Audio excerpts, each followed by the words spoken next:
خب بریم یه دونه چیز کن. نوشتم که در 28 سالگی شغل مناسبی ندارم. خانواده‌ام پولدار نیستند. از نگهداری حیوان خانگی بدم میآید. زبان خارجه بلد نیستم. به مهاجرت فکر نمی‌کنم. فرندز را ندیدم. گیم آف ترونز، هری پاتر و انیمه هم همینطور. آهنگ خارجی در پلیلیستم نیست. آیس کارامل ماکیاتو نخوردم. کافه نمیروم. عکسی حین کتاب خواندن ندارم. سفر خارجی نرفتم. سوشی نخوردم. از تتو بدم میآید. لباسهایم برند نیستند. عکس با نور بنفش در کنار میز مزه ندارم. بدنسازی نمیروم. توییتر ندارم. عقاید یک دلغک را نخواندم. تئاتر نمیروم. دندانهایم را لامینت نکردم. آیفونم به روز نیست. از مدرنیته و فرهنگ غربی بدم میآید. از فمینیست‌ها بیزارم و سعی نمی‌کنم خفن به نظر برسم. من در عین معمولی بودن با همه فرق دارم. به خاطر همین گفتم که اون لحظه‌ای که خودم معرفی کردم گفتم یه آدم خیلی معمولی، ولی این شرایط رو کسی داشته باشه الان خاصه به نظرم، یعنی در عینه که معمولی هستی خاصی.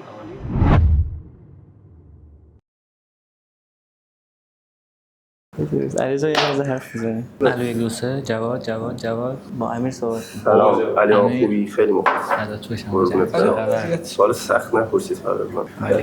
کات می‌کنید دیگه اگه خیلی بچه‌ها کم یه ساعت. خب سنش که میذاره. جواد شروع می‌کنه. حالا استارت با جواد. میذاره است. خب خدا شکر. سن همه آماده. آمادم من. حاضر هاز. یه آب بخورم. امروز قراره کلی بخریم. نه اونجوری هم نیست. به نام خدا. سلامی دوباره. اپیزود 4 یک گفتگوی ساده. میهمان امیرجان شیرین، میزبانم که من و علی آقا. امیرجان اگه امکانش هست خودتو هستم. بیننده ها معرفی کنید. سلام به بیننده ها، به شما دوتا دوست و اقوام قدیمی. امیررضا هم یه آدم خیلی معمولی. عالی شد. شما اگه من هم به رسم آقا جواد سلامی دوباره. واقعا خیلی خوشحالم که امروز امیر اینجا نشسته. واسه افتخارم. حس میکنم قراره خیلی خوش بگذرونیم. خب خودت راجع به چی دوست داری حرف بزنی؟ همه چی، هر سوالی دارید من در خدمتتون هستم. من میگم چون ما نمیخوایم جزو مثلا حالا چیز باشه، میخوایم فقط به یه گفتگو شکل بدیم، نه اینکه مثلا ما داریم مصاحبه میکنیم و سوال عجیب غریب بپرسیم. ما اومدیم کافه پلاک 6، نه خبری از لنز و دوربینه، نه خبری از کانال یوتیوبه، بعد داریم صحبت میکنیم. دوستایی راجع به کتابای کابلی حرف بزنیم، دوستایی راجع به خوبه پیشم خوبه با کتاب شروع کنیم. دوست داریم هر چیزی که دوست داری با کتاب شروع کنیم، به همون مسیر بریم دیگه. لسبا. خب من 2 تا کتاب آوردم امروز که شاید خیلی بی ربط هم به هم باشه، ولی 2 تا درسی که از هر کدوم از اینا گرفتم و خیلی مهم، نکاتی که توشه برای روزمره کمک میکنه به آدم. بله حتما. یکیش آره کیمیاگره که خیلی ها خوندن، منتها حالا نمیدونم درسی که توش من گرفتم و بقیه هم گرفتن یا نه. درسی که من از این کتاب گرفتم خواستنه، منتها به چه شکل. یه چیزی توی این کتاب عنوان شده، یه واژه‌ای به اسم زبان جهانی که یه مواقعی جهان باهات صحبت میکنه، پیام میده بهت. چجوری؟ مثل شکستن یک شاخه توی مسیر راه رفتنت، مثل گیر کردن انگشتت لای در، مثل خراب شدن ماشینت، پنچر شدن ماشینت توی مسیر. همه اینا یک پیامه. این پیام ها رو باید بشناسی، دریافت بکنی و اگر زبان جهانی رو کامل بتونی یاد بگیری، شاید بتونی تو هم باهاش صحبت بکنی، درخواستایی داشته باشی و به اون خواستات برسی. البته اون تهشه دیگه، نمیدونم میتونیم برسیم بهش یا نه. آره ولی توی این کتاب عنوان شده طی یک داستان این موضوع که حالا من یه سری یادداشتام ازش دارم، شاید در ادامه بهش بپردازیم. کتاب بعدی که آوردم بذار نریم راجع به این کتاب. بله. این یکی از غم‌انگیزترین داستان‌های زندگی منه. خود این کتابا فقط همین اسم نگید آره فیزیکش. من یک وعده‌ای با یکی داشتم که این کتابو قرار بود به من بده. این تقریبا 7 سال 8 سال و سالها گذشت کتاب بهم داده نشد و من از این کتاب خیلی بدم میومد. اسمش میومد فرام. گفتم برم توش ببینم چیه. کتابو خریدم به خدا. رسیدم خونه باز کردم. بستم رفتم دستشویی مثلا یه چیزی خوردم اومدم باز کردم تموم شد. یعنی کتاب اینجوری منو گرفته بود تو خودش، اینجوری ورق بزنم رفت اونجا رفت سرا رفت. خیلی کتاب داستان خفنیه. یکم حالا زرد هستش یکم خیلی دوست داره بهت انگیزه بده، ولی این پیامی که من ازش دریافت کردم خیلی پیام مهمیه. به کرات برای من اتفاق میفته پیام هایی که میگیرم. چون کتاب متاسفانه نخوندم هیچ ایده‌ای ندارم درباره صحبتاتون. آره ولی من مثال میزنم. نه که آنی، این که میرسی بهش. چیز دور دنیا گشتی مشروقاً در خانه بود. آره یعنی میرسی بهش میرسی. حالا من میگم نکته زیاد تو این دفترچم نوشتم از این کتاب. یه لحظه دوتامون احساساتی شدیم. من چجوری اونو دیدم داشتم من یه خطشو مثلا میگه خداوند راهی را که هر انسان باید بپیماید در جهان نوشته، تنها باید آنچه را که برای تو نوشته است را بخوانی. خب برای خوندنش هم باید اون زبان جهانی رو بلد باشی، اون پیام‌ها رو دریافت می‌کنی و بهش جواب بدی. اگر تونستی تو هم باش حرف بزنی. همین این جواب من اصلا فکر نمی‌کنم چیزی به عنوان جواب وجود داره. تو اپیزود اول راجع به عکاس مست حرف زدیم دیگه. من میگفت آقا چرا عکاسی، من میگفتم تماشا، میگفت چرا تماشا. گفتم برای من تماشا خلاصش میشه شنیدن زبان جهانی که الان داره اشاره گوش میدم، میبینم تو درخت تو چی. بعد نمیدونستم که الان چیزی به عنوان جوابم هست. نه آره قطعا همینجوریه، ولی عموما اینجوری نیست که تو یه حرکتی بکنی در جوابش به حرفش گوش بدی هم جواب خودش. یعنی چجوری؟ من یک روزی اگه مسیر داشتم میومدم، شب بود در واقع، تو فکرم پشت فرمون داشتم به چیزی فکر میکردم که یه کاری رو انجام بدم یا نه. حالا نمیگم کار خوب بود یا بد بود، فکر کردم بهش که آره این کارو بکنم، اینجوری کنم. 10 دقیقه نشد من تسمه دینام ماشینم پاره شد و به طور خیلی عجیبی من توی ماشین خیلی رندوم یک تسمه دینام نو داشتم، کیف ابزارم هم بود، حالا یه دستی بر آتشم داریم و آره موندم، اونو تو مسیر عوض کردم و اون برای من پیام بود که اون کاری که فکر کردی اون نکن. آره چرا نکن؟ چی شد که من چون اتفاقی که افتاده اتفاق خوبی نبود. تو تسمه پاره کردی، تو ماشین وایسادی، شاید اگر اون کارا رو انجام میدادم پیام بدتری دریافت میکردم، مثلا ماشین باشه میداد. مثال میگم من مثلا چیزی که برداشت کردم این بود که خب تو اون کار رو انجام میدادی، اگر هم مشکلی پیش می اومد این ور همیشه یه راه حلی براش بود. این تسمه دینام زاپاسی که همراهت بود. نه آخه من یک داستانی از قبل شنیده بودم میگفت که، حالا داستان دقیق یادم نیست ولی لپ مطلبش رو میدونم، میگه که یه روزی بنده خدایی با شترش و با یکی از اصحابش داشتن توی کویر میرفتن و اینا، میگه این زیر لب یه شبه کفری گفت که آقا ما تو این صحرا فلان گرفتار شدیم، خدا کجایی کمک کنیم اینا. میگه که این شتره ناخواسته چند تا لگد پرتاب کرد به سمتشون که نخورد بهشون، ولی این لگد محکمی بود. بعد یه کمی که میان میگه خدای من حرفی نزدم که شطور لگد و فلان اینا. آره میگه به اندازه حرفی که زدی جواب داده بهت، یعنی اگه حرف بدتری میزدی اون لگده شاید میخورد بهت. آره و برای همون گفتم که اون اتفاقی که برای من افتاد اونجا اینجوری بود که تو اون کار انجام نده. این برداشت من بود. درسته حالا داشتم آماده فلان کارشو انجام دادم ولی یک اتفاق بد جا موندن تو جاده یک اتفاق بده و پیامی که من دریافت کردم اینجوری بود که اون کارا رو انجام نده. حرف زدم باهات. کنم سوال داری؟ یه سوال الان داره، من حس میکنم تو ذهنش میدونم چه سوالی. بپرس. نمیدونم سوالت تموم. در مورد شانس بخوای بپرسی. آره. دوست داری راجع به موضوع حرف بزنی؟ آره راجع به هر چیزی. البته من یه چیزی بگم به دوستایی که قرار برنامه رو ببینن. نظری اگر رد و بدل میشه اینجا هممون میدونیم دیگه، نظر شخصی خودمونه، ما نه کارشناسیم، اطلاعات عمومی هم در حد اکسپلور اینستاگرامه. شاید یه مقدار مثلا یه دو نفرم آره شخصا دنبال کنیم شاید، ولی حالا اسم نمیبریم رامی نیکوی عزیز، ولی آره نظر شخصی خودمونه دیگه، کارشناس نیستیم. پس فردا اینا رو تیکه تیکه نکنن، سیاسفیدش کنن تو اینستا پخش کنن فلانی این حرفو زده.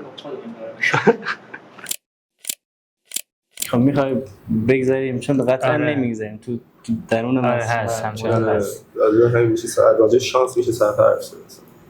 ولی یه چیزی که تو مطرح کردی خیلی برای من به صورت کلی یک رابطه بین، حالا به صورت کلی، انسان و بیرون از خودش، تو معلومی طبیعت یا حالا نشانه‌هایی که اتفاق میفته. اتفاقا من با تو داشتم صحبت می‌کردم، گفتم نشانه‌ها برای من خیلی مهمه. اون جایی که دیگه ضبط نشد متاسفانه. تهش گفت چشاتو ببند تصور کن، واسه من تعریف کن چی داره می‌بینی. حالا مهم نیست. کلاً بس یه سری موقع سری اتفاقات میفته، مثلا به خودم میگم به یک حالتی، مثلا میام توی یک حالتی، مثلا میگم خب الان میخوام یه کاری رو انجام بدم، بعد مثلا میرم بیرون، مثلا یکی راجع به یه چیزی حرف میزنه، بعد مثلا یکم راجع به اون چیز فکر میکنم یا مثلا یه چیزی میشنوم که در تضاد با اون اتفاقی که میخواد برای من بیفته. خب حالا بعد میرم جلوتر، مثلا میبینم عکس جا گذاشتم، برگردم دوباره میرم خب مثلا فلانی زنگ میزنه، میگم من می‌خواستم برم فلان کار انجام بدم، چرا این همه اتفاق داره میفته. نگاه تو یه چیزی انگار آره یه چیزی مثلا همه شروع میکنن نمیدونم فلان. من خودم به شخصه برای اینکه معمولا توی یک حالت مثبت و فرش و با انگیزه و سرحالی از زندگی باشم، یه سری آیتما و چیزا برای خودم میذارم، مثلا ورزش کنم، زود بخوابم، فلان کنم. بعد وقتی میافتم رو چرخه یه اتفاقی میفته، مثلا این خراب میشه. آره. من خودم صادقانه بگم نمیدونم درسته یا غلط، تای خلوتم میگفتم بهونه بذار کنار، نمیدونم توجیه نکن فلانا، حس میکردم در خودم یک چیزی هست به نام توهم توطئه. میخواستم حتی با مشاورم راجع به موضوع صحبت کنم که آیا این چیزی که من تو ذهنم بهش فکر میکنم از توهم توطئه من میاد که آقا جهان یک جاهایی در مقابله با منه، یک جاهایی در مثلا همراهی با منه. به جوابش نرسیدم، حالا نمیدونم. مثلا باور دینی هم تاثیر میذاره رو آدم دیگه، اعتقادات نمیدونم فلان، مثلا تو تاریکی ذکر میگن چیزای اینجوری که مثلا اصلا چیزی نیست، روزش دیدی شبش همونه، فرقی نداره. این چیزا گاهن به شخص منو درگیر خودش میکنه. نشانه ها حالا چه مثبت چه منفی، نشانه‌های مثبت تاثیر خیلی زیاد رو من میذاره وقتی واقعا به قول خودم حالا تصویری باز میشه از اون ارتباط بین خودم و زبان جهانی. خیلی یعنی واقعا انگار یه دونش به اندازه 50 تا چیز منفیه، اون یه دونش میاد همه رو میشوره میبره. ولی من خودم اینجا یکی تو ذهن من هست، رو موقع میاد ماچمو میگیره، یا خب این چیه الان، توهم، واقعیت، زبان جهانیه. تو ماهیت این موضوع شک برام ایجاد میشه. بعدن خیلی جالبه که تو هم راجع به این موضوع دارید، یعنی مطرحش کردی. صحبت میکنیم. خیلی دوست دارم اگه بتونی کمک کنی به شخص به من یا حالا شاید یک نفر دیگه که راجع به این تردیده به یک ذهنیت درست تری برسن. یه مسئله‌ای که هست اینه که من برای خودم خیلی پیش میاد. یکی از معدود چیزایی که من خیلی عصبی میکنم اینه که من برنامه‌ای که برای روزمره‌ام میچینم درست اجرا نشه، خراب شه. بعد ولی حقیقتش اینه که اصل زندگی همینه. یعنی باید بپذیری واقعیت اینه که همیشه اونجوری که تو دلت میخواد پیش نمیره. اینایی که میبینی سر صبح میرن ورزش میکنن و نمیدونم زندگی خوب و آقا فلان، نمیدونم نهارتو سر تایم بخور، غذای مناسب، مطالعه فلان، باشگاه پدل و فلان و نمیدونم آره اینا عموما به نظر من، حالا به تو نمیگم اما چون تو رو میدونم، اینا عموما از سر بیکاریه. این حجم چیز من نه فوش بدم برام توی چیز کار، ولی تو اگر بیکاری میخوام بگم، تو اگر یک مشغله کاری داشته باشی ناخواسته همه این برنامه‌هات برمی‌ریزه. خب این برای تو نیست چون من روزمره تو رو تا بخشی میدونم. میخوام بگم که واقعیت زندگی اینه که همیشه طبق برنامه‌هات پیش نمیره و شاید همینم یک پیامیه که یه چیزی رو بهت یاد بده. اونم اینه که ایدئال گرایی توی شاید فیلم‌ها و کتاب‌ها و چیزش بشه. خوبه که آدم کمال‌گرا باشه ولی زندگی اینجوری نیست. یعنی زندگی یه وقتایی اتفاقا میاد مچتو بگیره که بگی داشت اینجوری هم نیستم، من هستم، خرابش میکنم. آره اینجوریه. و تو دنیای واقعی اون حجم از کمالگرایی، اون من برنامه‌مو همه رو اجرا کنم و فلان و اینا خیلی جواب تو نیست اینی که میخوام بگم. ولی بین حرفات این یادم اومد که بهت بگم که یه وقتایی هم برنامه آدم خراب میشه و من خیلی بابتش عصبی میشم.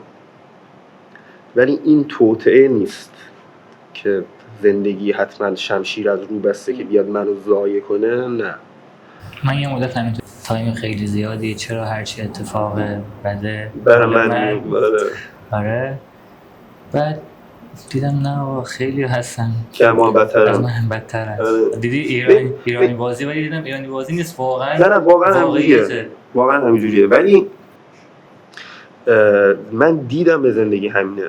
آره یعنی تو به دنیا میای به نظر من که با زندگی بجنگی. یه جاهایی هم اوکی دا کنار هم میرید با خود زندگی، ولی اصل جنگه. بعد بحث اون دیده است به اون قضیه. مثلا یه اتفاقی برام میفته میگم بده اتفاق، اینا یه سال دیگه اون اتفاق چقدر خوب بوده. آره این از اینا خیلی پیش میاد. خیلی زیاد. یه اتفاقی که تو فکر می‌کردی اتفاق بدیه سبب خیر میشه در آینده. اینم هست. ولی راجع مشکل تو حقیقتش مشکل نیست. راجع به همین روز بعضی وقتا مشکل ساز میشه. میخوام از این برسم، یعنی از این یه کوچه بزنیم برسیم به فریم. حالا همون لحظه به قول معروف من اسمشو میذارم که نه برای خودم تعریفش تماشاه. لحظه‌ای که فکر کنم برای تو یک نوعی از گفت و شنود بوده دیگه. و اون حالت وقتی اتفاق میفته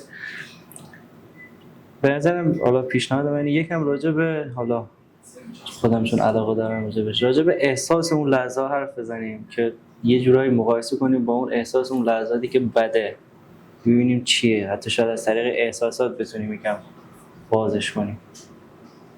مثلا یادت میاد یکی از اون حالا میشه گفت یا مثلا یکی از اون لحظه‌ای که به قول معروف پرده ها کنار رفت و نشستی؟ من الان نکته یادم نمیاد که بگم، ولی خب قطعا پیش اومده برای هر کسی پیش اومده.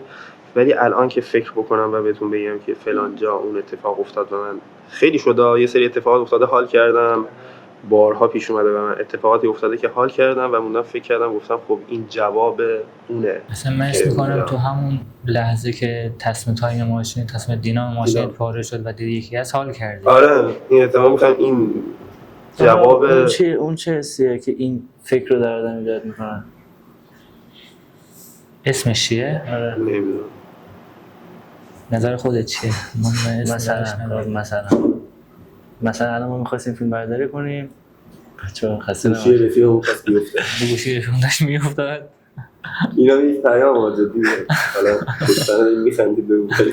والا مثلا می‌خواستیم فیلم برداری کنیم، نمیدونم حالا مثلا باتری یادمون میرفت یا مثلا ساله با خودش باتری میآورد.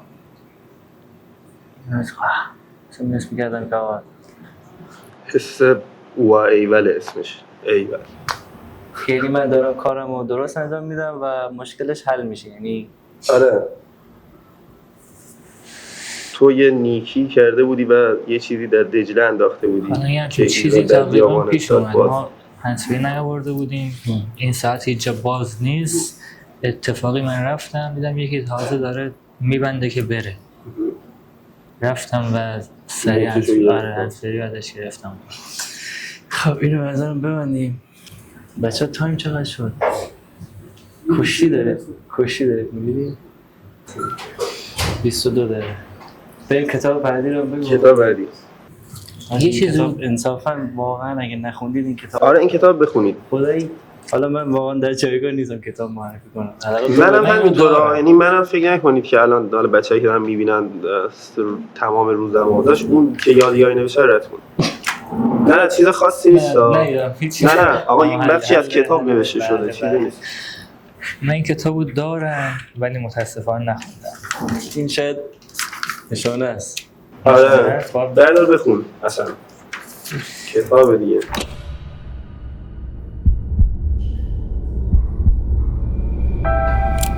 جان من اینجا داری تصویر منو؟ اول اینو میخونم بعد میام. نوشته که مرا جوری در آغوش بگیر که انگار فردا میمیرم و فردا جوری بگیر که انگار از مرگ برگشتم.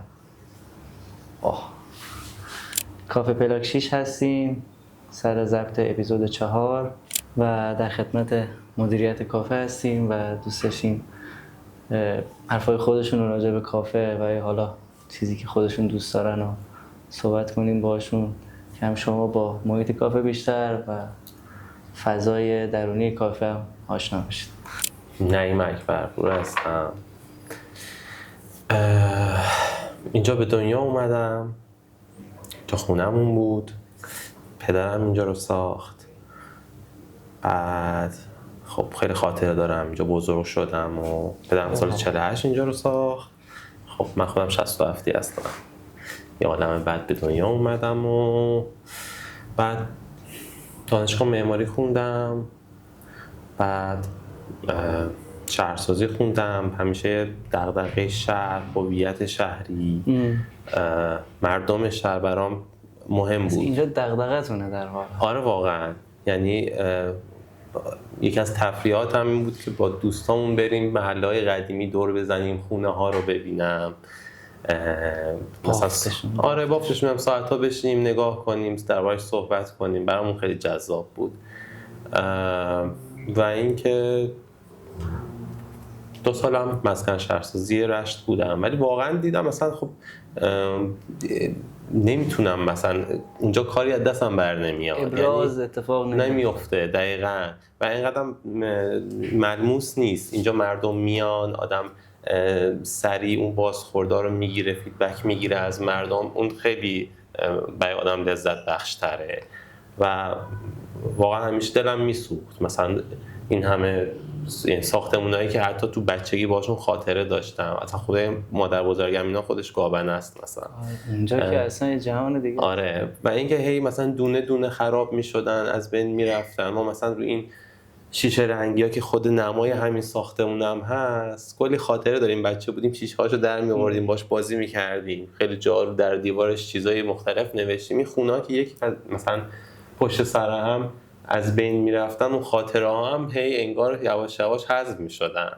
یعنی این برام هم مهم بود. کلا خودم آدم خاطره بازی هستم.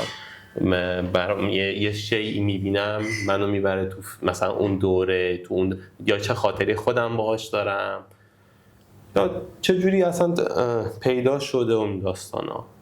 این برای ما هم بود که مردم هم میان، احتمالاً خیلی هم اتفاقاً صحبت براشون بود که مثلا ما هم اینو داریم، ما هم بچه بودیم تو اون بشقاب مثلا چیز می‌خوردیم و اینا، بشقابی که پایین چسبوندی ملامینا. آره یا خیلی از این چیزایی که تو دکور اینجاست. از یه طرف هم که حالا اون نسل جدیدم حالا خیلی اون چیزاشون رو اینا رو ندیده بودن، مینیمال‌تر شده دیگه، الان همه چیز ساده شده و این خاکستری، یه تر چوب، مثلا صندلی‌های عجب غجب، تمام. براشون جالبه، میپرسن خب این چی بود، این چجوری کار میکرد، مثلا اینجوری من براشون توضیح میدم، برای منم جذابه. اینجا یه دونه کلید از این کلید خودش یه اپیزوده. اون کلید بالاییه در این کمودا بوده. آره خیلی از این چیزایی که اینجا هست اصلا نمی‌دونم چی برای کجا بوده، سعی کردم همون رو استفاده کنم تو دکور. نه همین که شما میگید اینجا خونتون بوده، اصلا خودش یه چیز عجیب غریبیه. انگار مثلا دارید مهمونداری میکنید، میان مهمون. دقیقاً من به بچه‌ام که اینجا واسه کار میان با هم دیگه مثلا صحبت می‌کنیم، مثلا دقیقاً همین رو بهشون توضیح میدم، میگم که مثلا اینجا خونه‌مونه، ما مهمون برامون میاد بچه‌ها، مثلا همونجور که مهمون میاد باید پذیراییش کنیم، آخر وقت باید تمیز کنیم خونه رو، فردا دوباره از اول هر روز ما مهمون داریم. اینجوری براشون تعریف میکنم اینجا رو. خوب، چقدر این انگیزه درونی حفظ اون هویت زیسته قشنگه برای من که شما دارید انجامش میدید. یعنی دغدغه‌تون اینه که اون هویتی که اصیل، بکر، کلی تصویر و حس توشه رو دقیقاً مفت ندید بره. ولی خب کار سختیه. چون گفتید شهرسازی و مسکن و اینا، من بیشتر اون بحث ساختمون و خونه و اینا گفتم شاید مثلا یک سبکیه که خودتون یا دارید اینجا اجراش میکنید یا نه مثلا پیرو یک سبکی هستید توی طراحی داخلی مثلا. ببین نه این دوره رو دوست داشتم، این دوره‌ای که مثلا اون اقلام و آیتم واسه همون دوره است، اون زمان از تاریخ. آره اون زمان از تاریخ که دقیقاً شاید میشه گفت بچگیای خودم بود. خب تو همین دوره بودم، خیلی عقب‌تر نبودم. چه باحال، ایده اومد تو ذهنم. آره نه خیلی هم مثلا بگم که آره مثلا دوران پهلوی فلان یا قاجار فلان و اینا، این دوره بود که مثلا از اونجا شکل میگرفت خاطره ها.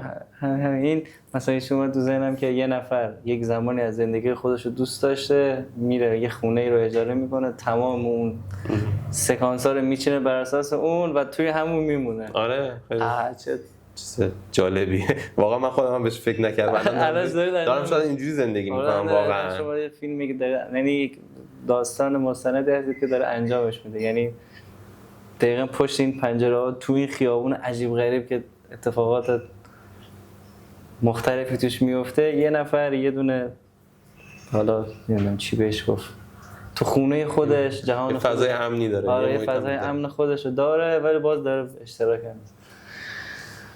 حالیش دم شما گرم بابت اون فضایی که ایجاد کردید و این فضای من خودم، حالا من برای این نسل نیستم ولی خیلی نمیدونم یه کشش خاصی به این تصاویر و نماها، البته خاطره خوبم اینجا زیاد داشتم. مرسی از شما که دارید زحمت میکشید دغدغه من توصیم. امیدوارم که بچه‌ها سر بزنن اینجا رو ببینیمشون، بیان بگن که ما اپیزود دیدیم. خیلی دم شما گرم. دم شما گرم. مخلصی. با اجازه کاتون لسه با خیلی بریم یا خودش شروع ها اینا باشه نه؟ آره لیوان حل دست دمه لیواناش هم خوشگله اصلا. یه چیز دیگه هم بود، خودخواهی عقب میندازه ما رو به نظرم. اون که گفتیم دل پری از جامعه ایرانی دارم و همینطور خودم، این خودخواهی است، این حس وطن دوستی که داشتیم شاید و از بین رفته داره ما رو عقب میندازه. همه جا به فکر اینیم که کارمون رو زودتر انجام بدیم. شما فرض کن یک حقوق ثابتی همینجا داشتی، داری کار میکنی اینجا، یه حقوق ثابتی داری، پس ذهنت اینه که زودتر تایمت رو پر کنی و بری و همون حقوق رو بگیری. خیلی آدمای کمی رو میبینم که حاضرن کارشون رو با عشق با بالاترین کیفیت انجام بدن و به اون پول فکر نکنن که آقا من حالا اینقدر دارم میگیرم زودتر کارم انجام بدم برم. این باعث میشه که ما عقب بیفتیم. این که خیلی شدیدتره. شما فرض کن یه جاده‌ای داره آسفالت میشه همینجا تو شهر خودمون، یه جاده‌ای داره آسفالت میشه، یک راننده غلطکی رو بهش گفتن آقا تو هرچی از اینجا بیشتر بری بیای این کف محکم‌تر میشه و طبیعتاً رو کیفیت آسفالت هم تاثیر میذاره. اون آقا قراره برای 3 ساعت کارش مثلا 1 میلیون بگیره، میتونه 100 بار بره بیاد، میتونه 2 بار بره بیاد. به نظرتون الان افراد چیکار میکنن؟ عموما 2-3 بار میرن میان. مثال میزنم این چیزا، حالا اون راننده غلطکا نه از شکایت بکنن پس انجمن حمایت از غلطک، ولی مثال بود. یکی از چیزایی که اشاره کردی بهش، زندگی و جنگ، یعنی انگار به دنیا میام که بجنگیم. یکی از جنگایی که الان من حس کردم تو این گفتگو مشهوده، جنگ درونیه بین خودخواهی، حالا دیگر خواهی میشه یا فداکاری و اینا یا مهر و حالا چی که اسمش هست. این جنگ چیه ماجراش؟ یک نوعی از جنگ دیگه، دغدغشه دیگه بیشتر. ببین با کی جنگ داره؟ من جنگم با افراد کم شعور و کم عقل که بسیار پرمدعان، ادعاهای عجیب غریب. یعنی طرف اینجا فرور انداخته فلان، ما از نسل کوروش آریایی هستیم که گفتار نیک پنداره. بعد مثلا تو خیابون میبینیش انگار تازه از یک غاری اومده بیرون، فوش میده، اون یکی میره مسخره میکنه. استایل شده فقط نه عاشق استایل. آره یعنی توی یک توهمی داره زندگی میکنه به این اسم با این عنوان، ولی در عمل یک چیز دیگه ادعا داره، ولی در عمل به شدت آدم بی فرهنگ، بی شعور، کم عقل، کمک نمیکنه. همین کمک نکردن ها، همین کم شعوری باعث میشه که ما جامعهمون پیشرفت نکنه. این کجا من خیلی دیدم اینو تو کامنت ها. آره خیلی بعد یه تایمی انقدر رو مخم میرفت، انقدر رو حالا همون من تو پستا هم میبینم، یعنی میبینی که مثلا خانوم ها با بدن نمایی میخوان که ویو بگیرن، یه عده الان انجمن حمایت از اونا زیاد نه الان میگن تو خودت هم با گفتن همینا میخوای ویو بگیری. آره چیکار کنیم نظرمونه آقا به خدا. آره خب اونا رو میری زیر پستشون میبینی که کامنت منفی زیاد داره، بعضیاشون هم به حق. البته من هیچ وقت هیچ کامنت منفی برای کسی نذاشتم حقیقتش. کامنت نداشتم. آره کامنت مثبت شده مثلا برای بهرام بذارم یه زمانی مثلا. آره ولی یا مثلا چند وقت پیش اجرا از یه خانومی دیدم، اجرای زنده‌ای بود بسیار خفن، یه کامنت گذاشتم ایول، ولی میبینی فوش میده طرف، مثلا طرف علاوه استانداردهای زیبایی خیلی هم نمره خوبی میتونه بگیره، بعد تو با همین قیافت میخوای فلان بکنی، خوبه که قیافش میشه. این همین که میگم همیشه میخوایم بجنگیم و هم بپریم فوش بدیم فلان بکنیم. همین که صادق میگه، صادق که میگه پسر خالم نیست، صادق خان هدایت رو میگه. آره صادق هدایت میگه که آقا به هم میپریم و همیشه دنبال اینیم که حسودی کنیم اونو بکشیم پایین و اینا باعث میشه جامعه پیشرفت نکنه دیگه. جامعه از ماها تشکیل میشه، ماها باید افراد با فرهنگ و با شعور و عاقلی باشیم که نیستیم. همین جمعو میگم و دوستانم خوش کامنت نذارید. من خودم اگه یادت باشه چند وقت پیش تو ماشینم بودیم این چیزی رو باز کردم، متاسفانه از شیشه ماشین من واقعا موندم که آشغال انداختی بیرون. یک خط قرمز داره واقعا. عجیب بود این صحنه که چرا این کارو کردم. واقعا خط قرمز داره آشغال. بعد اینجوریه که طرف در جوابش میگم ادعا داشت رفتگر شهرداری داره حقوق میگیره که جارو بزنه دیگه. گفتار نیکردن نیپندن احتمالاً تتو هم زده رو گردنش اینو. بعد اینجوریه که آقا خب تو شب بیا برو رفتگر شهرداری شو، حقوق خوبی هم داره. بعد می‌بینی که نه به کلاسش نمیخوره. میگه ما مفروض بر این که تو رفتی کارگر شهرداری شدی، دوست داری که انقدر آشغال روزنی باشه که مجبور شی کار بیشتری انجام بدی در همون اضافه حقوق مشخص؟ خب نه، پس نکن دیگه. اینه که میگم آقا مثلا من تو کم عقلی رو میگم، تو میدون میبینم به هم راه نمیدن. من یه روزی توی میدون شیخ زاهد لاهیجان 20 دقیقه گیر کردم و گیر کردیم همه با هم، قفل شده فقط برای اینکه قفل شده بود. بعد قفل میشه بعضی وقت قشنگ قفل فقط برای اینکه قفل. حالا چرا قفل میشه؟ ببین یک مسیر مستقیم رو توی میدون فرض میکنیم که ترافیکه، بعد این ماشینه که داره میاد برسه به میدون میبینه تو میدون ترافیکه، میاد. عقل سلیم میگه که تو که میبینی جلوت پره، همونجا بمون، بذار این لاین بچرخه بره، از همین مابین بچرخه بره. میاد خودشون وسط میاد همونجا پر میکنه. بعد من متعجب با کلی علامت تعجب بالا سرم میگم چرا اومدی جلو؟ بارها پیش اومده پیاده شدم و خیلی متمدنانه که داداش چرا اومدی الان این نیم متر رو جلو؟ داداش جلو خالی بود اومدم جلو. گفتم خب کجا رفتی الان؟ حداقل نیم متر یه متر عقب‌تر که بودی بمون، تو که میدونی نمیتونی بری، بذار ما بریم حداقل. خب بیا الان فکر کنیم بریم تو بازی. آره. الان من اون مثلا اومده نیم متر جلو، چرا نکنم؟ چون حال داد. حال داد. نه والا خب صادقم حال داد. مثلا دیدم یه چیزی اومدن جلو، آقا تو احساس کردم یه دارم یه چیزی رو مثلا تو نمیتونی. خب ببین تو نمیتونی، خیلی چپی بود این حرف به نظرم. این که چون دارید حال میکنید هر کاری میخواید انجام بدید آزادی فلان اینا.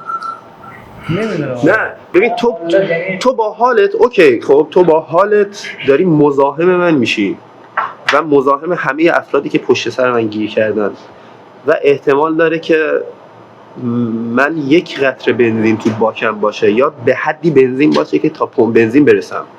به خاطر نیم متر اومدن جلو و حال کردن تو من احتمال داره تو جاده بمونم.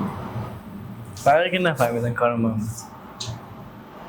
من که فهمیدی، خودت که فهمیدی، من که فهمیدم پسرش نیستم من که آره ولی اون که میدونم. من خیلی رفتم تو نقش اون، ولی میگم دارم واقعا سعی میکنم با چیزش کنم. خب همینو میگم دیگه. الان تو مثال دارم میگم، الان نیایی برای من کامنت منفی بذاری زیر پستم. تو یک آدم نفهمی که همین نفهمیدن تو احتمالاً قراره به نسل بعدت هم انتقال داده بشه، خب و اون با شدت بیشتری به نسل بعدتر. همین میشه که ما پیشرفت نمی‌کنیم. همین میشه که تو میرید تو خفن‌ترین و باستانی‌ترین آثار ایران می‌بینی که طرف پرگار ساعت‌ها اینجوری کنده که بنویسه مملی. این خیلی قشنگ. مرسی. الان من فکر کنم تو ماشینه بودم، یه تصویر روبروم بود، داشتم از قاب خودم می‌دیدم دیگه، داشتم اینجوری دنده رو می‌دیدم، فرمان رو دیدم، فضای خالی دیدم، رفتم پر کردم و احساس کردم وقتی گفتی نفهمیدن انگار ندیدن یک تصویر بزرگتر بود. یعنی کافی بود همون لحظه پشت فرمون یکم لنز رو واید می‌کردم، خب موجی گیر کردم. تو فرض کن همین نگاهت دنیاته. وقتی لنزت زومه دنیات کوچیک‌تره، وقتی لنزت وایده دنیات بزرگتره. این دنیای بزرگ به همه کمک میکنه. خب همین باعث میشه که ما یک جامعه بهتری داشته خب باشیم. همین این که طرف تو اون لحظه به اون قاب نرسید، راجع به این حرف بزنیم یکم. یه چیزی هم بگم راجع به این. من نمیگم همه آدم‌های دنیا مثل من باشن که به آرمان شهرمون برسیم. یه عده‌ام نمیفهمن تفاوت آدم‌ها اتفاقا در همینه. تفاوت آدمیزاد با حیوان هم همینه، در فهمه. خب و ولی بعدش ادعا نداشته باش. یعنی اون نیم متر رو که به من راه نمیدی، بعد نرو شب استوری بذار که ما افراد با فرهنگی هستیم و لایق چنین زندگی در چنین مثلا چیزی نیستیم. ادعاست که منو اذیت میکنه. به قول من توی فوتبال مراد بزرگمون آقای رامین نیکو عزیز، نمیدونم این پادکست رو میبینه یا من نه. توی فوتبال یه بازیکن موقعیت خراب کنه ادعا گفتی یادم اومد. اصلا برام مهم نیست. تشویقش هم میکنن که منم همینطوری دیگه، ما با هم زیاد فوتبال بازی ولی اگه کردیم. موقعیت رو خراب کنه و ببینم براش مهم نیست بخند. بعد ادعاش هم بشه که داداش من اونجا فلان گل رو زده بودم ها، داش خب تموم شد اون. این واقعا رو مغزم داشت نمی‌دونم تو- اصلا پیش اومده یا نه. من اینجا خراب کردم، تو هم 3 سال پیش اونجا داشتیم بازی میکردیم یه موقعیت خراب کردیم. یعنی این بهونه خراب کردن موقعیتش اینه. همین باعث میشه که ما اونجا فوتبال با کیفیتی ارائه ندیم. آره همین اینو تبدیلش کنیم به سکانس. آره خب همون صحنه که گفتی اومد گل بزنه نظر، بعد با هم رفتن تو مکالمه. فکر کن خب میگیم آقا این برداشت رو دوباره میگیریم، دیالوگ هست با بدن اجرا کنیم، یا مثلا اصلا حرف نزنیم، مثلا چی میشه اون لحظه. نه که اینجوری نه، طرف میاد میزنه میره. راجع به این موضوع این که این اتفاق افتاد توی سکانسی که طرف دو نفر با هم حرف زدن، یک سری احساسات رو تجربه کردن، و سکانسی که حالا حرف نزدن و این چالش پیش نیومد، احساس میکنم این وسط یه شکلاتی هست که آدم میره سراغ اون شکلاته، که اون میاد ادعا کنه، اونی که میاد باهاش مخالفت کنه. این شکلاته حس میکنم این شکلاته رو باید پیدا کنیم. این شکلاته رو باید پیدا من میخوام اون شکلاته رو پیدا کنم و وقتی که میخوام پوستشو باز کنم اپیزود 4 یادم بیاد، بگم خب بذار این شکلاته رو میتونید به من بدید. یعنی میگی اگر اون اتفاق واسه ما یه بار دیگه پیش اومد آره ما اون حالت برامون پیش نیاد. بیام دست خودم مچ خودم بگیرم. یعنی مثلا امیر اگه یه بار از یه نفر بی فرهنگی دید و سپس ادعا دید اعصابش خورد نشه. نه اینکه اعصابش خورد نشه، یا خود من مثلا وقتی یک اتفاقی برام پیش افتاد و حالا این اینکه راه حل ارائه بدیم در لحظه. راه نمیدونم اسمش راه حل میشه، یا میخوام ببینم دلیل این ماجرا چیه که اتفاق میفته. یعنی مثلا میگه که امیر چرا این حال بهش دست میده و این حال وقتی بهش دست میده چه حسی درش ایجاد میشه. نه امیر، اون کسی که اون اتفاق رو ایجاد کرد. آها اون شخص. آره دیگه، تو من تو عقل اون طرف نیستم، آره ولی اون لحظه اینجوری هم که وقتی از عقل خودم استفاده میکنم اینجوری هم که آقا منطقی ترین کار این بود که مثلا این آقا آره تو عقلمون منطق هم دیگه، که آقا این آقا مثلا توی اون موقعیتی که داشت اینجوری میکرد یا این کارو میکرد یا برمیگشت پاس عقب میداد. خب بعد اینو گوشزد میکنی که آقا چرا این کارو کردی، میتونستی این کارو بکنی. بعد طرف اصلا یه جای دیگه رو میگیره، تو فلان موقع اونجا به من پاس ندادی. یا به قول تیم مثلا تیمو یادش یا به قول تو دوست داشتم آره دوست حال کردم اینجوری بزنم مثلا. خب اون با یک حرکتش که من همیشه بارها گفتم فوتبال مثال خوبی زدی، گفتم فوتبال عین زندگیه. خب خراب کردن آره اون دوستان من فوتبالی هم و نمیدونم ما الان داریم راجع فوتبال حرف میزنیم احتمالاً. خیلی فیلم بردار. آره داریم راجع فوتبال حرف میزنیم بچه‌ها، نه جام جهانی البته. آره و بود راجع جام جهانی حرف بزنیم. گفتم بارها گفتم فوتبال عین زندگیه، هم تو فوتبالیستی هم بچه‌ها فوتبالیست. این خراب کردن موقعیت توسط مهاجم تیم یک فرصت رو از تیم میگیره، از جامعه میگیره. خب حالا اگر اون مهاجم از اون خراب کردن موقعیتش درس نگیره و تو موقعیت بعدی هم تکرارش بکنه، جامعه ضرر دوچندانی میبینه نسبت به اولی و همینجوری بدتر مربی مجبور میشه تعویضش کنه. یه موقعی دیگه نمیشه دقیقه 90 یعنی سیستم میذارتت کنار، مگر اینکه رئیس سیستمت مثلا آقای قلعه‌نویی باشه. الان نیاد کامنت من شکایت کنم. علی پور دیگه اینا رو همه رو از سانسور خب رسیدیم به یه سری بحث هم هست. نه حواسم بود همون دیگه، همه این کارهایی که دارن تو حاشیه میکنن باعث میشه نشون میده که حواسشون به تیم نیست. آره. آب بسته است داره ما اینو داریم به جامعه تشبیه می‌کنیم. آره همون دیگه میگم، ولی خب میگم اینجای قصه چی میشه که آدم تیم یادش میره؟ هم خودخواهی است دیگه، هم که من اینجا حال کردم این کارو بکنم، تیم یادت میره. برگشتیم به خودخواهی. توی موقعیتی توی فوتبال این سوال دوستان توجه کنید. سوال که کاش قبلش ما هماهنگ کردیم. یکی از قشنگ‌ترین سوالایی که توی فوتبال گل بیشتر بهت حال میده یا پاس؟ برای من پاس گل. چرا؟ چون پستامونم نزدیک به همه توی فوتبال، برای من بازی سازی عموما جذاب تره چون خلاقیت بیشتری توش داره. حتی یک مهاجم هم میتونه گل خلاقانه بزنه یا یک حرکت بدون توپ خلاقانه انجام بده، ولی خب ما به واسطه پستمون میتونیم کارهای با یک پاس میتونیم گره باز بکنیم و فلان و اینا. برای همینه که پاس دادن برای من کار لذت بخش تریه تا گل دادن. حتی اگه مثال دارم میگم 6 نفرم دریبل کردم اومدم رسیدم تک به تکشون، دوست دارم پاس بدم کس دیگه بزنم. آره، مگر اینکه برای من اینجوریه که مگر اینکه طی این مسیر یه حرکت خیلی خفن کرده باشم، بارها شده مثلا یهو میاد استوب خوب کرده باشه حیف نزنی، حالا بازیکن پاس هم داری یا مثلا 3-4 نفر دریبل انداختی اومدی رو شوت حیف نزنی دیگه. ولی خب عموما پاس دادن برای من جذاب‌تره.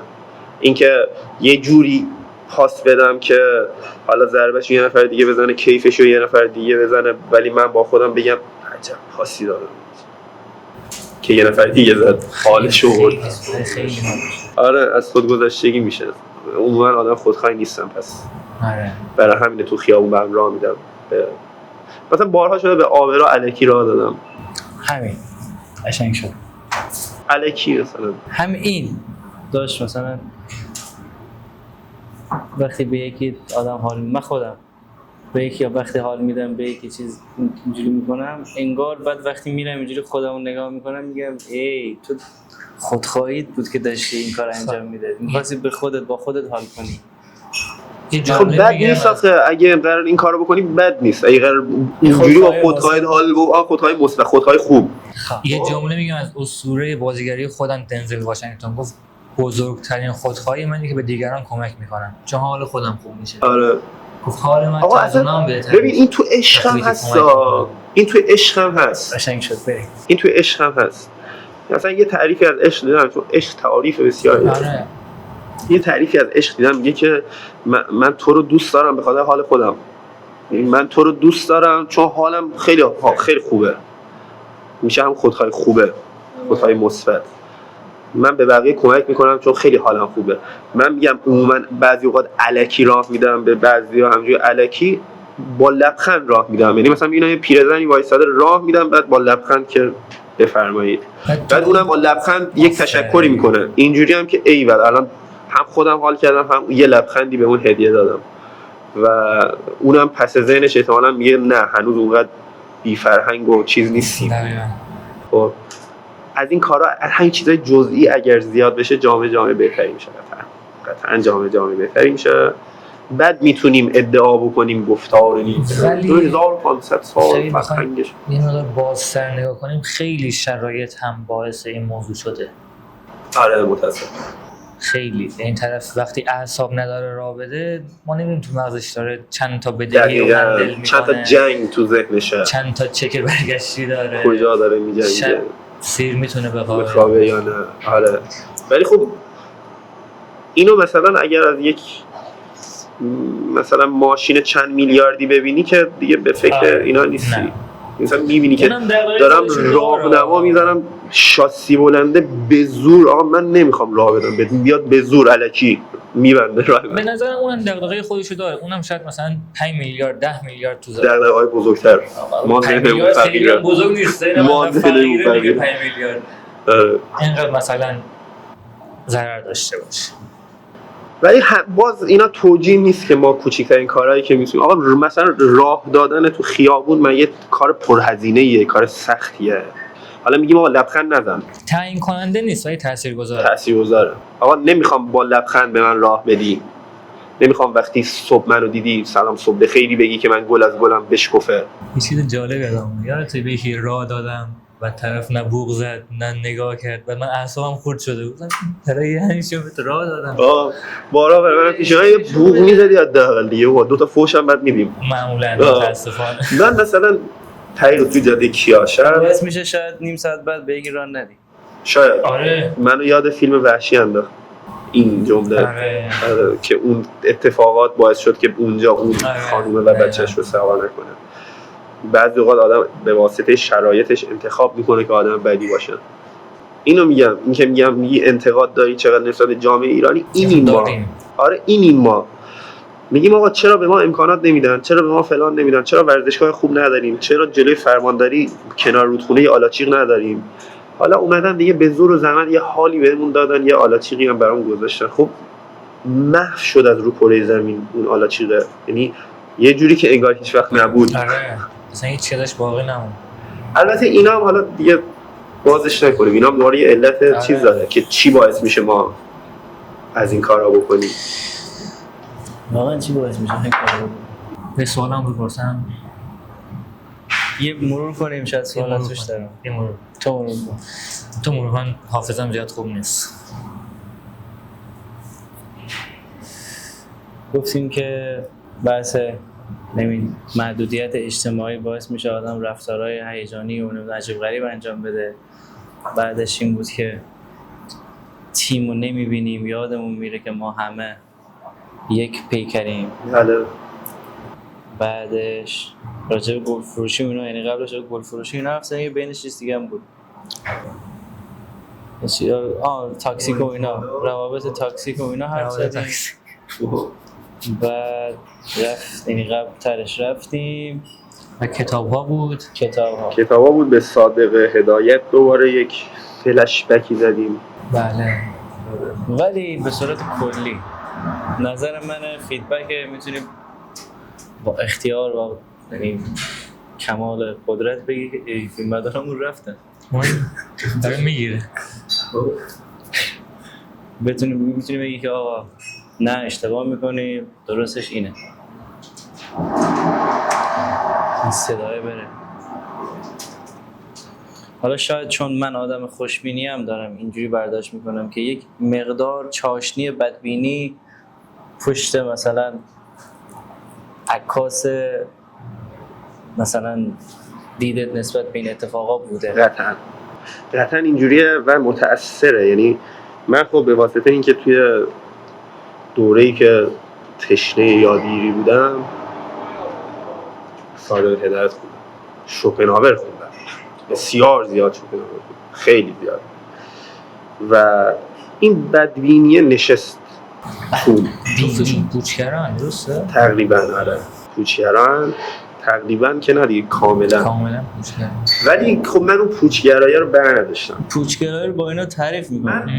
من بدبینیه رو برداشتم که ازش استفاده مثبت کنم. چجوری؟ حالا این بدبینیه کجا کمکت میکنه؟ فرض کن قراره یه اتفاق باید بیفته، اگر بهش بدبین باشی و اون اتفاق بیفته خیلی حال میکنه.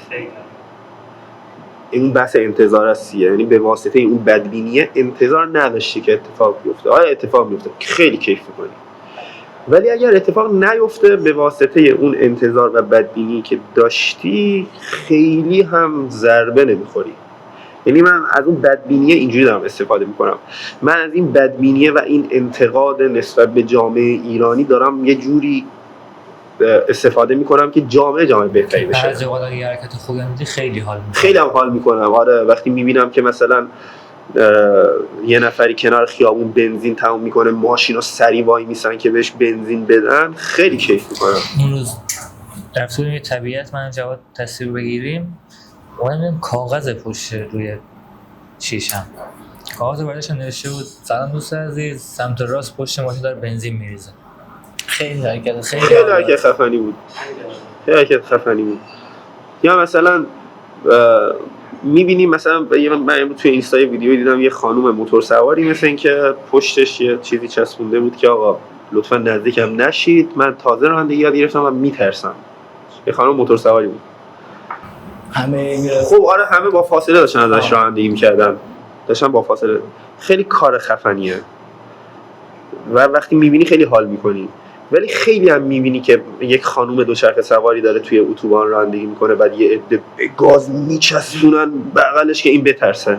بعد طرف میگه من خیلی حال کردم. ترسه طرف داشت تو نه میخوام به اون عبارت اشاره کنم و این تو با این که گفتم چپیه، تو با منطق خیلی حال کردم، جهان بی حد و مرز، هرچی خودت و فعلا آزادی و اینا، تو نمیتونی هر کاری بکنی تا جایی که به دیگران آسیب تا جایی که به دیگران آسیب نداره. پس آزادی مطلق در جهان وجود نداره، در هیچ جا وجود نداره، همونطوری که برابری در جهان وجود نداره. آزادی تا جایی که به بقیه آسیب نداره. حالا این آسیب صرفا نمیتونه جسمی باشه، میتونه روحی باشه، میتونه فرهنگی باشه. تو با یه اکتت به فرهنگ یک جامعه آسیب میزنی، ثمرش هم شاید چندین سال دیگه ببینی. آره من به همین واسطه از مدرنیته مثلا بدم میاد، بسیار از مدرنیته بدم میاد، چون که تقصیر چپ هستن به نظر من. بلوشویی که الان لحاظ فرهنگی ما تو جامعه داریم به خاطر مدرنیته‌ای که چپ تحریک کرده. مرگ بر چپ. دوستان چپی تا میتونید کامنت بذارید زیر پست، فوش بنویسید، بجنگم باهاتون.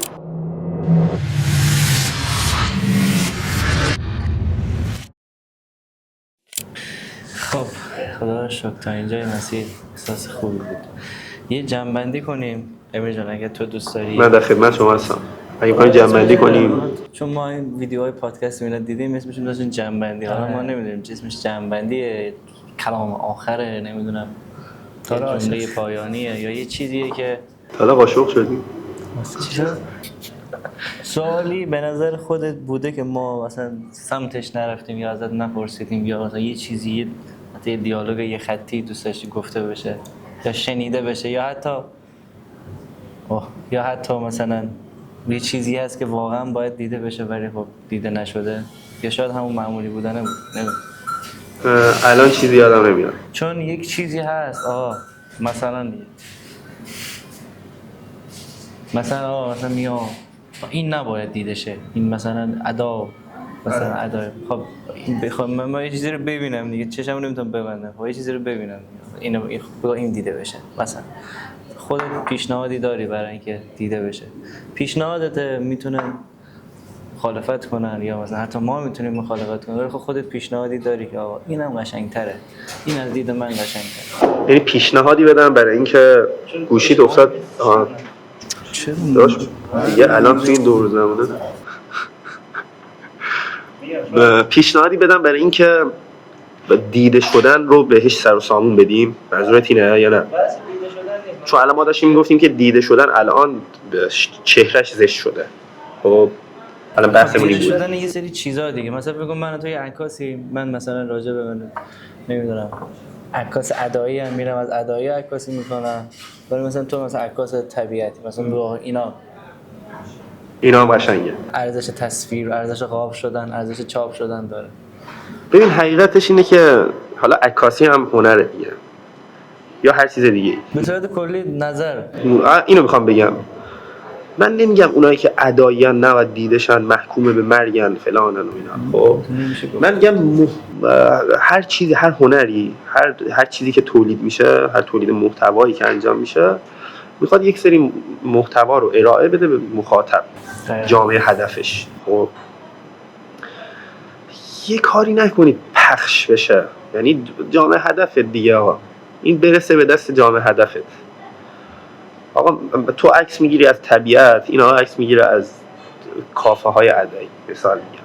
خب تو نیا اینو بولترش بکن، بیشتر از ارزشش بهش بالو پر بده، بعد برای اینکه این کارو بکنی برای بالو پر دادن بهش دست به هر جنایت و خیانتی بزنی که این دیده بشه.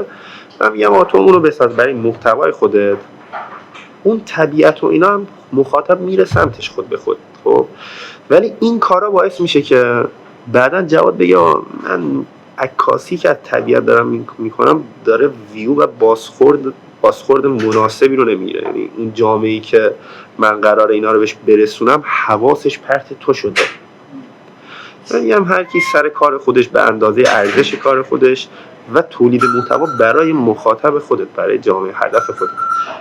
اینجوری بحث همون تیم هستیه، اینجوری یه کاری نکنیم با یه دونه حرکت دومینووار همه چیز رو خراب بکنیم.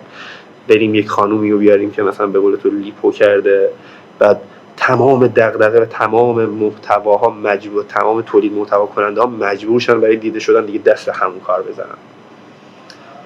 محتواتو درست کن، خیلی درست حسابی برای خودت و جامعه خودت، اون آقا هم تولید محتوا کنه برای جامعه خودش و اینا دیگه زشته دیگه، ایناست که بده. بدنش خیلی واقعا اینجوری میشه گفت. آره واقعا زشته، واقعا زشته. بعد میدونی چیه، این الان عادی شده متاسفانه. و بعد مثلا یه خانومی هست که میبینه و حسادت میکنه یا غبطه میخوره که آقا ببین این داره دیده میشه، من مثلا بدنم نرمال دیده نمیشم، مثال میگم من چهرم نرمال دیده نمیشم، اون دماغ عمل کرده مثلا لب فلان و اینا اون دیده میشه. این ناخواسته جامعه کشیده میشه به اون سمت و بعد ضررش بعدها نشون میده. باز به نظر من الان خوشانه میده، نسل‌های بعدی رو من نگرانم و خیلی خوشبین نیستم بهش. میخوام یه جمله به خودم توی دوربین بگم وقتی که دارم ادیت میکنم.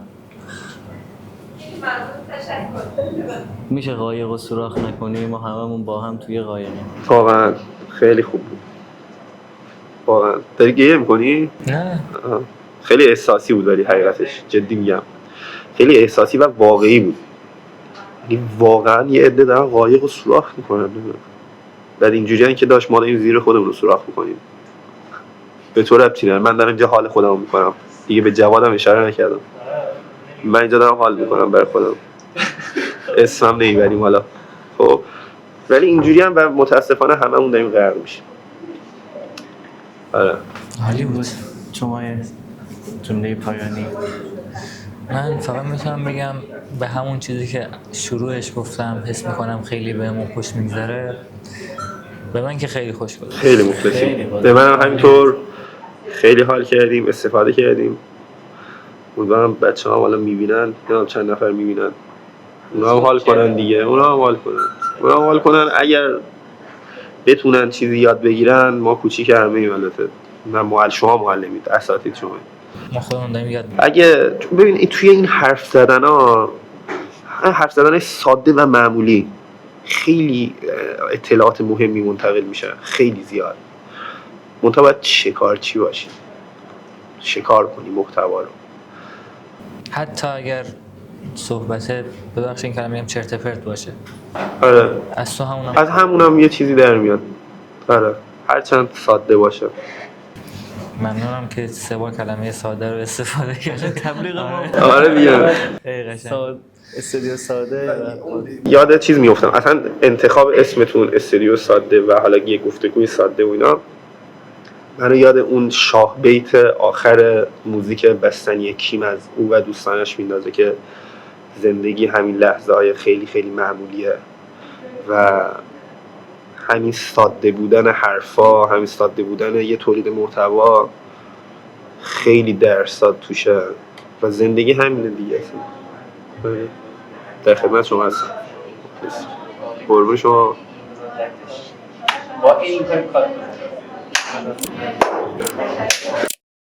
دم شما گرم که تا اینجا گوش کردید. فعلا تمام. امیر جان برنامه چی الان؟ ما چون یه سری چیزای دیگه باید بگیریم. از امیر که داره نمیگه. نه از شما نه. یه سری تصویر فقط هست یه روز با هماهنگ میکنیم برای طبیعت. برای طبیعت. قیمتت کجاست؟ بگیر. کشر. گفته بودی. آها.